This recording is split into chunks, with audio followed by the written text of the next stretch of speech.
بہت عرصے سے دل میں ایک راز چھپا کر بیٹھا ہوں، مگر میں آپ کو بتا نہیں سکتا، پر میں کلمہ پڑھنا چاہتا ہوں۔ مجھے نیند ہی نہیں آتی۔ آپ نے کہا اگر تم دل سے مسلمان ہونا چاہتے ہو تو میں اسی وقت تمہیں مسلمان کر سکتا ہوں، کلمہ پڑھا سکتا ہوں، لیکن تم نے اسلام کے راستے پر چلنا ہے، جھوٹ نہیں بولنا، ہمیشہ سچ کا ساتھ دینا ہے، ہمیشہ اللہ سے ڈرنا ہے۔ اس نے وعدہ کیا۔ اس کے بعد آپ نے پہلا کلمہ پڑھا کر اسے مسلمان کر دیا۔ اسی رات آپ نے وہیں بیٹھ کر عبادت کی۔ چھوٹے بھائی نے بھی نماز پڑھی۔ تہجد کے وقت اس نے پوچھا حضرت یہ بانسری آپ کے پاس کہاں سے آئی؟ تو اللہ والے نے اپنی ساری روایات سنا دی۔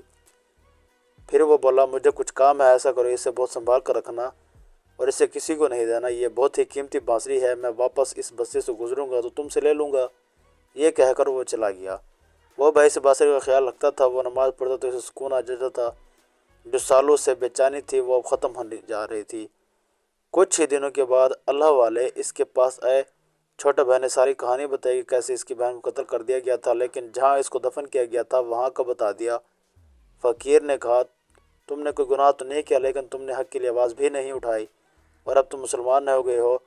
پہلے تو تم لا علم تھے، اب دور جاہلیت میں تھے، لیکن اب تم اللہ کے نیک بندے ہو، اس لیے اپنی بہن کی مدد تمہیں کرنی چاہیے۔ چھوٹا بھائی بولا میں کیا کر سکتا ہوں؟ اللہ والے نے کہا سب سے پہلے ہم اس کے لیے نماز کے بعد دعا کریں گے۔ آپ نے دعا کی یا اللہ تو غفور رحیم۔ آپ کے دل میں کیا تھا وہ لڑکا نہیں جانتا تھا۔ وہ بھائی دعا کرتے کرتے رو دیا اور کہا اللہ والے آپ نے میری بڑی مدد کی ہے، میری بہن کو دنیا میں واپس لا دیجیے، میرے دل میں بہت زخم ہے، میرے بھائی اس کی موت کی وجہ ہیں، آپ نے مجھے مسلمان تو بنا دیا، بس میری بہن کو لا دیں۔ اللہ والے بولے بیٹا میں تو ایک ادنا سا عالم ہوں، زندگی اور موت تو اللہ کے ہاتھ میں ہے، میں تو کچھ نہیں کر سکتا، مجھے تو بس اس کام کے لیے چنا گیا ہے۔ وہ یہ بات سن کر بلک بلک کر رونے لگا۔ اللہ والے نے کہا میں تمہارے لیے دعا کرتا ہوں کہ اللہ تمہارے دل کو سکون دے دے اور تمہاری بہن کے قاتلوں کو سزا دے۔